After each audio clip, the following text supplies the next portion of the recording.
조금만 더 높았으면 좋겠어. 이렇게 숙이게 돼. 그렇지 않게 척추가 협착증으로 막 고생하고 있네. 머리 아파. 이렇게 낮춰야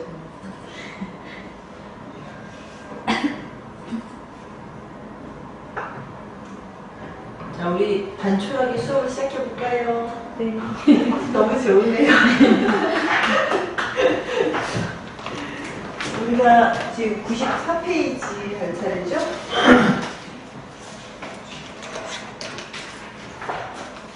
오늘 학회가 있어서 다들 거기에 많이 참석한 것 같아요.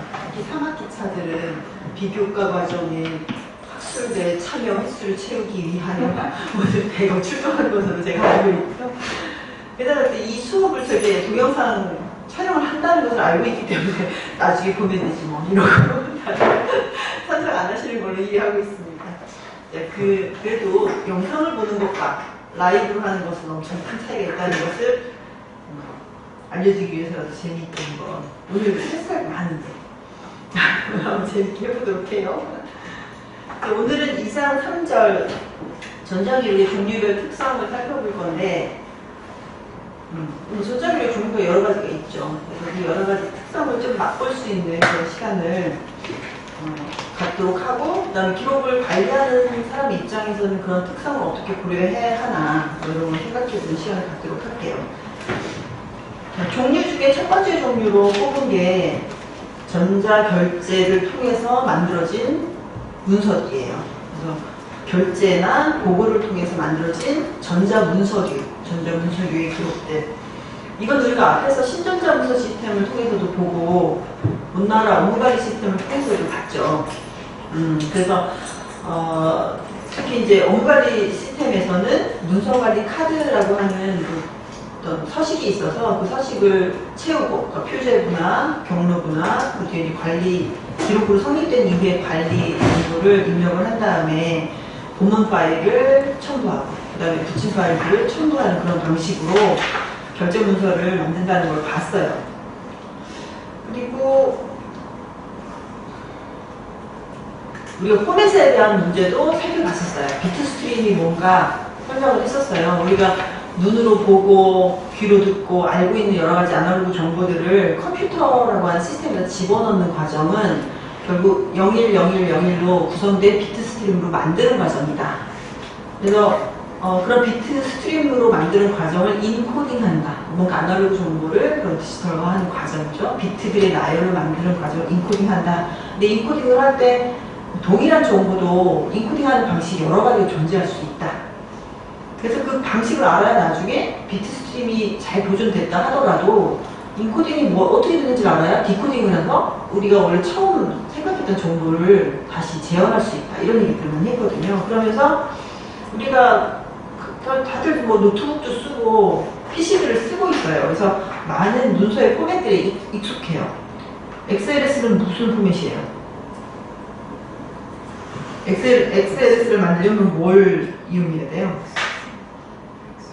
엑셀, 그죠? 엑셀이라는 마이크로소프트 옵스에 있는 엑셀을 이용하면 XLS라고 하는 파일이 만들어지잖아요. PPT는 파워포인트, DOC는 마이크로소프트 워드, XML은 이건 뭐 여러 도구로 만들 수 있어요. 아래아 한글로도 만들 수 있어요. 아래아 한글로 여러분들 문서 작성한 다음에 Save As, 다른 입으로 저장하게 가면 여러 포맷이 있어요. 그중에 XML 선택하시면 XML로 저장이 되는 거예요. 지난번에 어떤 졸업생이 지금 5월달 그 국가교육원 시험 준비하는 학생이 와서 이 책의 어떤 한 부분을 너무 이해가 안 간다고 왔어요. 근데 거기에 표현이 XML은 뭐 태그를 중심으로 구성된 뭐 문서명 뭐 이런 표현이 나왔던 것 같아요. 근데 그 친구는 태그가 뭔지도 이해를 못했고 XML을 한 번도 못 봤다는 거예요. 그래서 근데 그 자리에서 보여줬지. 아래 한번 띄워가지고 안녕하세요 넣은 다음에 여러분들 한 번도 못 봤어요? 못 봤죠? 좀 봤지? 지난 시간에 안 보여줬던가? 한 번 봤죠? 근데 어쨌든 XML이라는 거는 약속한 거고 이렇게 꺽쇠 꺽쇠 안에 내가 뭘 넣을 거야? 제목 넣고 또 슬래시 꺽쇠 해서 그 안에 그냥 정보를 구조해서 넣는 방식인 거예요. 문서를 만드는 규칙 같은 거기 때문에 얼마든지 만들 수 있다. JPG하고 TIFF는 다 이미지를 저장하는 거고, HTML은 우리가 웹페이지 만들 때, MP3, MP4 다 되게 익숙한 그런 포맷들이잖아요. 이것 말고도 얼마나 많은 포맷이 있는지 앞에 장에서도 일부 봤었죠. 그러면서 포맷이 굉장히 중요하다. 특히 기록관리자 입장에서 어떤 포맷으로 기록들이 만들어지느냐는 굉장히 중요하다. 왜냐면 우리가 장기 보존해야 되는 경우, 특히 이걸 나중에 100년 뒤에도 다시 재생할 수 있을까, 읽을 수 있을까, 열 수 있을까, 이런 게 고민이 되기 때문에. 그래서 포맷을 세 가지 종류로 나눈다고 했죠. 표준 포맷, 오픈 포맷, 프로프라이터리 포맷. 표준 포맷은 ISO 같은 어떤 표준, 국제표준 기구 같은 데서 채택해준 그런 표준들이다, 이렇게 볼 수 있어요. 물론 ISO 같이 뭐 국제적인 어떤 기구에서 채택하지 않더라도 우리가 디펙토라는 말을 쓰는데 사실상의 의미예요. 그 디펙토 표준, 사실상 표준. 뭔가 뭐 무슨 기구가 인정하고 안 하고 상관없이 이미 그 업계에 널리 퍼져 있어서 쓰고 있는 거. 예를 들면 아래 한글은 우리나라 공공 영역에서는 디펙토 표준이에요. 그걸 다 그 공문서 공문을 만들거든요. 근데 궁극적으로 전 세계적으로 그 인코딩 스킴이 밝혀져 있지는 않기 때문에 실질적 표준은 아니에요. 자, 공개 포맷은 그 인코딩 스킴 같은 그 기술적인 내용들이 다 공개되어 있는 걸 의미해요. 그래서 표준 포맷도 마찬가지고, 그러니까 표준 포맷은 기본적으로 공개 포맷이에요. 그러니까 표준 또는 공개 포맷의 장점은 엔지니어가, 기술자들이 그 포맷에 적혀있는 스펙이라고 하는 문서를 보면, 기술 문서를 보면 언제든 뷰어를 만들 수 있다는 거예요. 이 비트 스트림을 읽어내서 원래 처음에 집어넣었던 정보의 형태를 보여줄 수 있는 그런 뷰어를 만들 수 있다는 거예요. 반면 독자 포맷은 프로프라이터리 포맷 같은 경우는 뭐 아래 한글 문서처럼 한글과 컴퓨터라고 하는 회사가 그 인코딩 스킴을 알고 있지만 세상에 이렇게 널리 공표하지 않은 거죠. 그러면 뭐 그 엔지니어들 일부가 비트 스트림을 막 거꾸로 이제 분석을 해가지고 이렇게 해석하면 되지 않을까 해서 테스트 겸 뷰어를 만들 수 있지만 완벽하게 이제 재생할 수 있는 뷰어를 만드는 건 좀 어려운 그런 상황이죠. 그래서 독자 포맷이 이제 문제가 되는 거죠. 100년 뒤에가 됐을 때 또 아이하고 그 컴퓨터 한국과 컴퓨터에 그 소프트웨어가 살아남아 있으면 열 수 있을지 모르겠지만 그 소프트웨어가 없어져버리면 비트 스트림만 남아요. 비트 스트림만 남았을 때 뷰어를 못 만들어내면 못 보는 거죠. 자, 그래서 ODF라고 하는 포맷에 대해서도 아마 지난 시간에 그 비트 스트림 볼 때 잠깐 언급을 했을 건데, 오픈 다큐먼트 포맷이라고 하는 이 오픈 다큐먼트 포맷에 대해서는 제가 제 홈페이지에 몇 가지 자료를 더 올려놨는데요.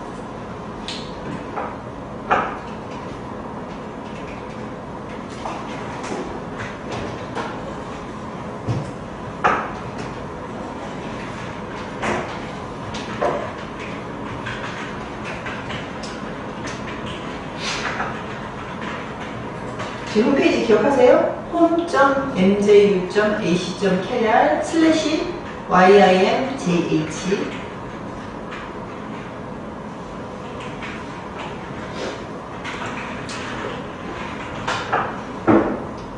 여기 전자기록관리론 수업자료에 2장 3절 오픈 포맷 ODF 이렇게 열어놨죠? 거기 가보시면 이 첨부 파일 두 개 올려놓은 거 있어요. 중에 140829 이렇게 되어 있는 파일을 열어보시면 정부 입장에서도 많은 시민들이, 국민들이 이제 공공기관에 민원 서류를 넣잖아요. 근데 아래 한글로 하는 거든 마이크로소프트 워드로 하는 거든 결국 집안의 PC에 그런 제품이 깔려 있어야 그 민원 서식을 전자적으로 만들어갖고 제출할 수가 있겠죠. 결국 뭔가 하나 사야 된다는 뜻이에요. 그래서 요즘 여러분들도 노트북이나 PC 살 때마다 MS 오피스를 깔아야 되나, 아래한글 깔아야 되나, 그 깔면 얼마 달라고 하고 라이센스 비용을 내야 되니까 고민이잖아요. 굉장히 큰 부담이에요. 몇십만 원씩 하기 때문에. 근데 그런 유료 소프트웨어 없이도, 왜냐면 유료가 아닌 소프트웨어가 존재하니까, 오픈소스 소프트웨어가 존재한단 말이에요. 이런 그 문서를 만들거나 스프레드시트를 만들거나 슬라이드를 만들 수 있는 무료 소프트웨어가 존재하고 있거든요. 그래서 그런 소프트웨어를 쓰면 되는, 공짜인데 일반인들이 쓸 수 있도록 되어 있는 건데, 지금 현재는 민원서식이 아래 한글이거나 DOC거나 뭐 이렇단 말이에요. 그럼 그거, 민원서식이라는 건 뭐냐면 공공기관에서 미리 서식, 빈 칸들을 만든 표를 만들어서 올려놓죠. 그러면 사람들이 이걸 다운받아가지고 거기다 채워서 넣는 형식이란 말이에요. 근데 이미 아래 한글이나 DOC로만 제공을 하면 그걸 쓰란 일이잖아요. 그 비용이 발생하는 거죠. 그래서 그건 아닌가 보다 해서 2014년에 법제처에서 보면 유료 소프트웨어 없이도 민원 신청서를 작성할 수 있도록 하겠다 해서 ODF를, 아래 한글 같은 것도 돈이 들고, 그죠? 아래 한글 그 HWP 소프트 프로그램을 구입하지 않아도 되게 ODF 파일을 민원 서식으로 넣어서 그걸 이용할 수 있도록 하겠다. 그래서 오픈 오피스라는 게 있고, 리브레 오피스라고 하는 프로그램이 있다. 그래서 막 다 친절하게 설명하는 내용이 이미 있고, 10몇 개 서식들을 다 오픈 오피스로 받을 수 있게 제공하는 사이트들이 생겨나고 있어요. 이게 실질적인 변화예요. 자, 그래서 여기 보면은 소프트웨어 정보도 주고 있어요. 오픈 오피스라고 하는 제품 공짜로 다운받아 쓸 수 있습니다. 해서, 자, 여러분 지금 이거 한번 다운받아 볼 건데요. 여기 사이트가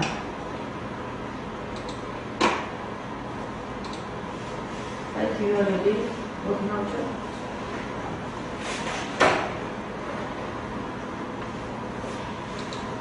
공짜로 다운받을 수 있는 데가 그냥 오픈 오피스 다운 ORG예요. 빼고 하면 안 돼. 이렇게 들어가면 다운받을 수 있어요.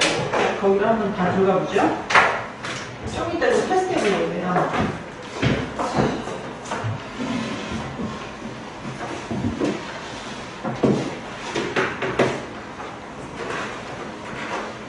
네, 여기 들어가 보면은, 여기 두 번째 보면, I want to download 아파치 오픈오피스 이렇게 되어 있죠?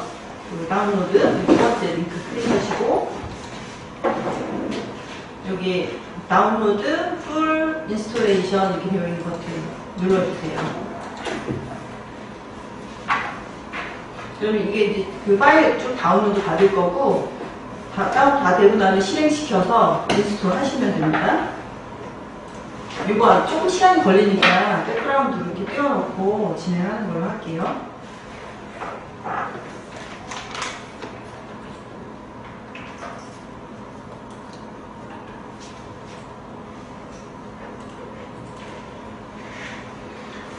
자, 그다음 최근에 또 따끈따끈한 소식, 지금 이제 다운로드를 계속 받고 계시고, 경기도 쪽의 기사인데요. 이 기사를 한번 링크를 적어서 보면,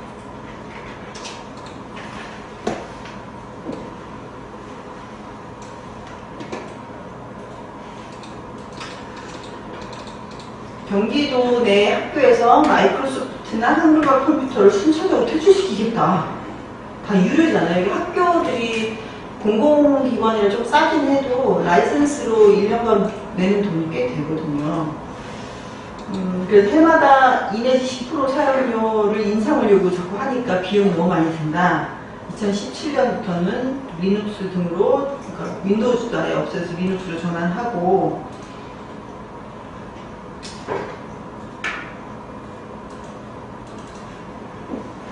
한컴이나 마이크로소프트 오피스를 없애고 ODF 쪽으로 이제 전환을 하겠다. 이런 취지예요. 그러니까 전체적으로 독점, 그러니까 아까 프로프라이어터리 포맷의 어떤 독점적인 소프트웨어를 쓰는 것보다는 오픈 오피스 소프트웨어를 써서 뭔가를 작업을 할 수 있는 그런 환경 쪽으로 넘어가겠다라고 하는 게 전체적인 의지예요. 이런 변화가 있고, 방금 이제 ODF 편집기 다운 사이트 두 개에 리브로 오피스하고 오픈 오피스 사이트 알려드렸고, 지금 이제 오픈 오피스는 다운받아서 지금 설치를, 다운되는 대로 설치를 해놓으세요.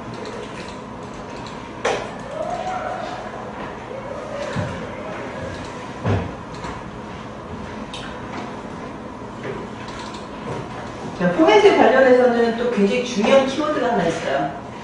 규제에 보면 상호 운용성이라는 말을 쓰죠.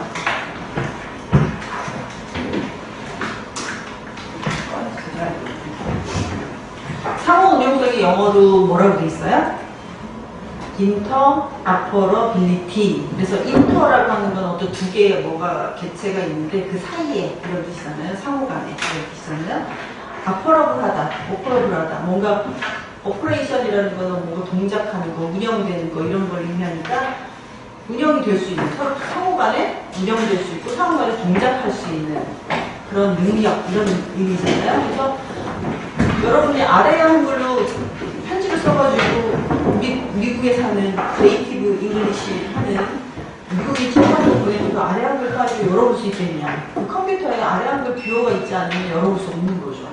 그래서 외국에 뭔가 문서를 보낼 때는 DOC 파일을 보낸다면 이렇게 하게 되겠죠.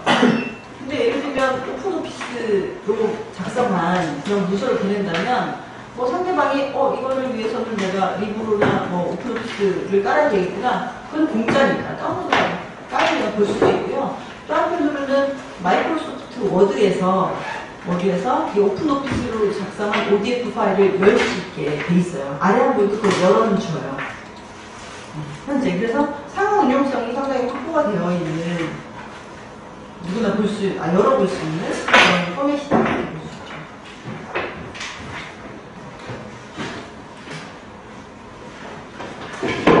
이렇게 어떤 본문 전자문서의 생산 포맷을 표준화하거나 통일하거나 오픈 포맷을 만드는 게 기록관리 입장에서 어떤 장점이 있냐면 특히 장기보조 측면에서는 굉장히 유리하죠. 일단 그냥 이런 오픈 포맷으로 만들게 되면 소통할 때도 당장 사용할 때도 유리하지만 장기 보존에서는 정말 절대적으로 유리하죠. 우리가 장기 보존을 위해서 아래 한글이 100년 뒤에도 열릴지 알 수 없으므로 PDF-A로 변환을 한다거나 뭐 이런 변환 작업을 하잖아요. 거기에 드는 비용과 시간이 엄청나거든요. 그것을 그 단계를 줄일 수 있다면 안 해도 된다면 너무너무 좋은 솔루션이 될 수 있죠.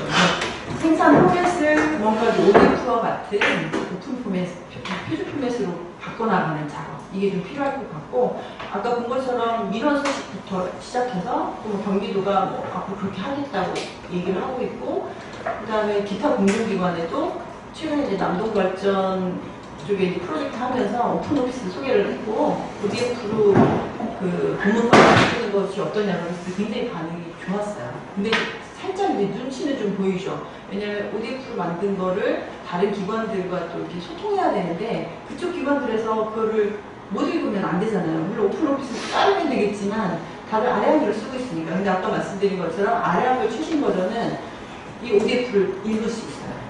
자, 그걸 한번 테스트 해볼까요? 아직 다 안 깔렸죠? 네. 지금 늦게 오신 분들은 이 사이트로 가셔서 이 사이트에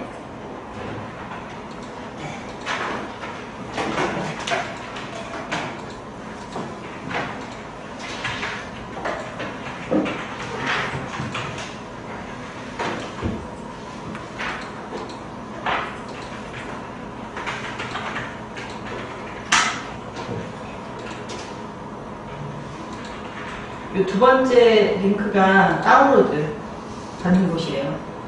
들어가서 다운로드 풀 인스톨레이션 클릭하시면 조금 시간이 걸리는데 다 받고 나면 실행해서 인스톨을 다 하시면 돼요.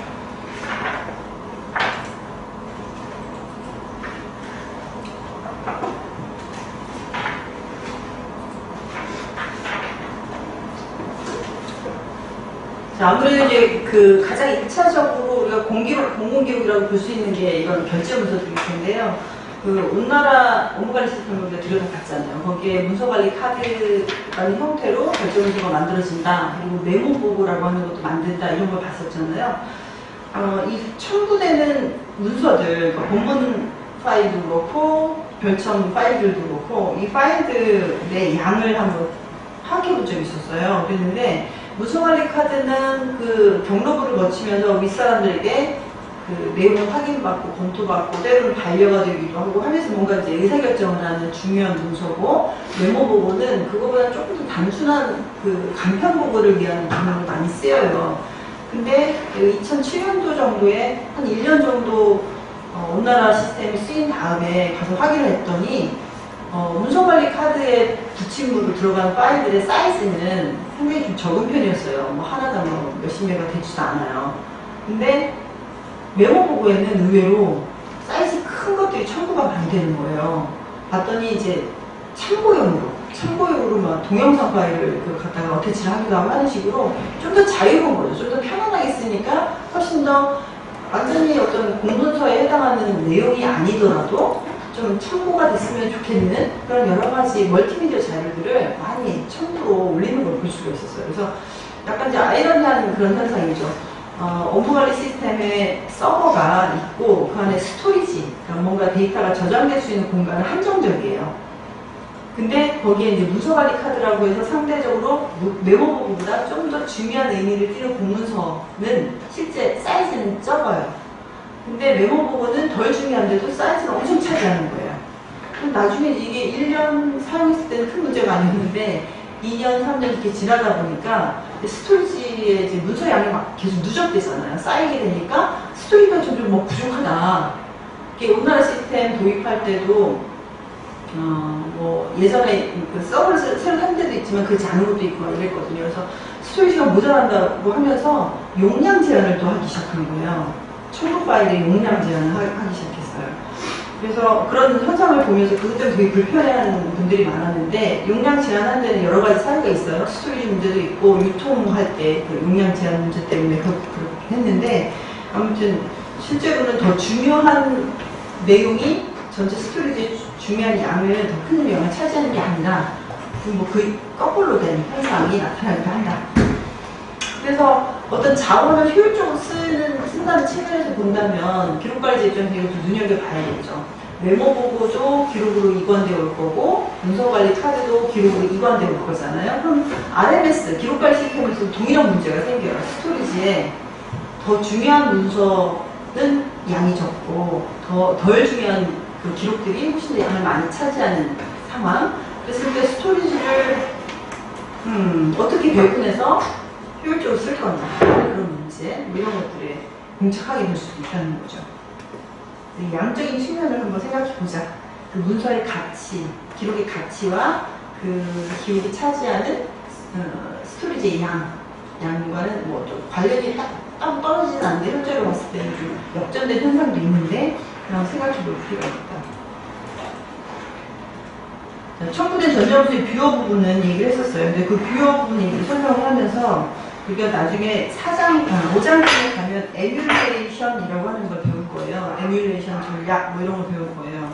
에뮬레이터라고 하는 말을 이제 아셔야 되는데 에뮬레이터라는 게 뭐냐면 뭔가 옛날 거나 또 다른 시스템에 있는 모습을 흉내내주는 그런 소프트웨어들을 에뮬레이터라고 해요. 그래서 어떻게 보면 아까 얘기했던 뷰어 같은 거 있죠. 뷰어 옛날에 뭐 테트리스, 뭐 도스용 버전 테트리스라는 게임이 있었다. 근데 지금 도스 우리 안 쓰잖아요. 근데 윈도우즈 상업방에서도 옛날에 마치 도스용 테트리스가 막 움직인 것처럼 보여주는 어떤 소프트웨어가 있잖아요. 그럼 그런 걸 우리가 주로 에뮬레이터라고 해요. 옛날에 그런 컴퓨팅 상황을 환경을 흉내내주는 거죠. 그래서 어찌 보면 우리가 이제 비트 스트림으로 어떤 그 기록을 보관하고 있다가 100년 뒤 또는 수십 년 뒤에 그걸 보고 싶어요. 그럼 그때 아래 한글 그 소프트웨어를 똑같이 만들 수는 없잖아요. 대신 약간 흉내를 낼 수 있겠죠. 흉내를 내서 옛날에 봤던 아래 한글 문서를 똑같이 만들어 흉내를 보여주는 거예요. 그래서 뷰어가 일종의 에뮬레이터 역할을 하는 거다. 이렇게 설명을 해봤습니다. 그런 걸 만들려면 에뮬레이터나 뷰어를 만들려면 뭐가 필요하다고요? 표현 정보, 그러니까 인코딩 스킨 등을 설명해주는 그런 여러 가지 문서들 그런 것들이 필요하다.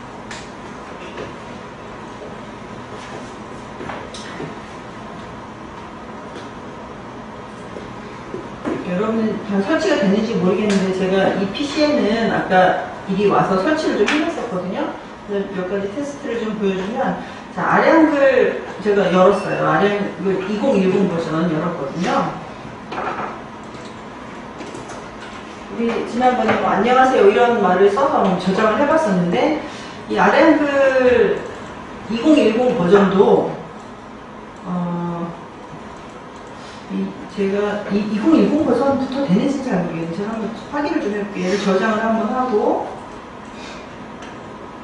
지금 문서 쪽에 안녕하세요 이렇게 저장이 됐고요. 이 문서가 제가 이제 알집으로 문서를 한번 열어볼게요.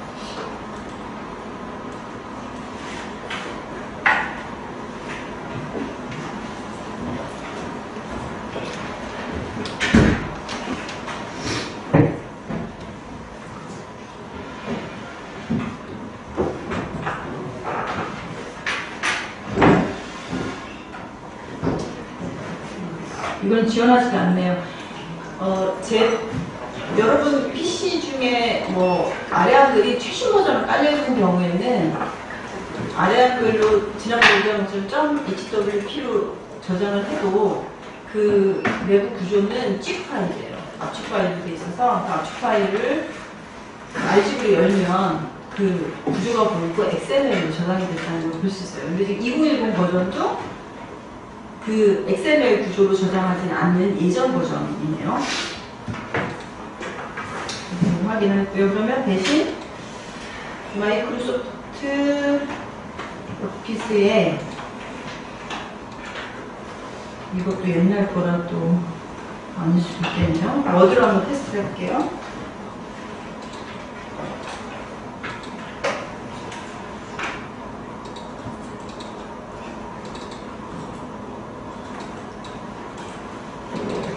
안녕하세요라고 적어서 저장을 했고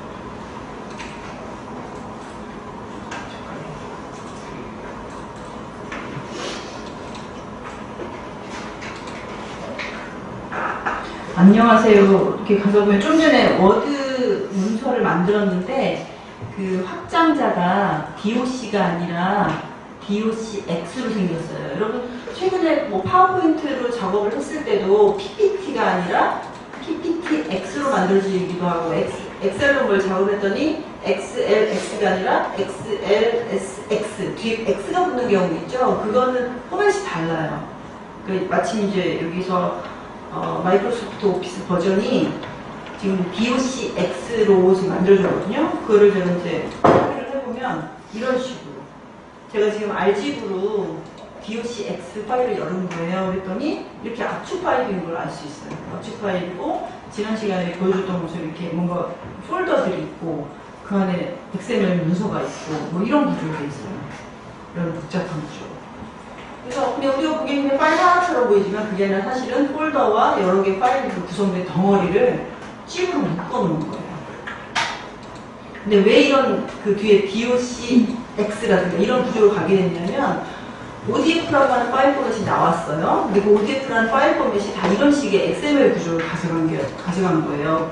그래서 아래 한글도 그렇고 마이크로소프트 오피스에서도 그렇고 위기의식이 느껴진 거죠. 그래서 그들도 XML 기반의 형태로 문서를 저장하는 것을 바꿨어요. 자, 그래서 지금 뭘 테스트 해보려고 하냐면 제가 오픈 오피스를 여기 지금 깔았어요. 그래서 오픈 오피스의 형태를 한번 보여드리면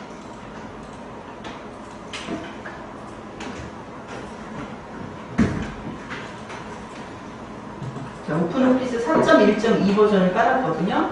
그래서 이제 구동을 시켰더니 텍스트 문서, 이게 이제 워드랑 비슷한 거죠. 스프레드시트, 엑셀이랑 비슷한 거죠. 프레젠테이션, 파워포인트랑 비슷한 거죠. 이렇게 여러 가지 데이터베이스도 있고 그림 따로 있고 수식까지 있고 뭐 여러 가지가 있네요. 그래서 텍스트 문서를 클릭을 하고 들어가 볼게요. 그랬더니 이렇게 편집기가 떠요.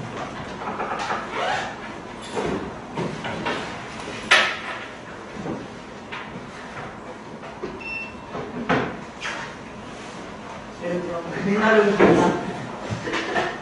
죄송해요. 그래서 저장을 해볼게요. 저장을 할 때 지금 밑에 보니까 포맷이 ODF 텍스트 문서 가로 열고 .odt라고 돼 있어요. 이거 텍스트라서 뒤에 t로 바뀌어요. 그래서 odt 문서로 넣겠습니다. 제목을 연습 1로 해서 저장을 하고 그래서 odt 파일이 만들어졌거든요.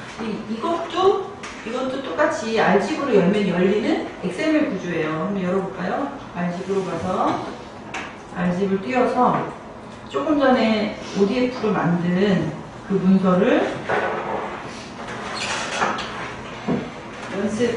연습 1.5DT라고 했던 문서를 열어보면 이런 식의 여러 파일들이 있어요. 예를 들면 content.xml에 들어가 보면 여기 봄날은 간다. 내가 이제 얘기했던 봄날은 간다.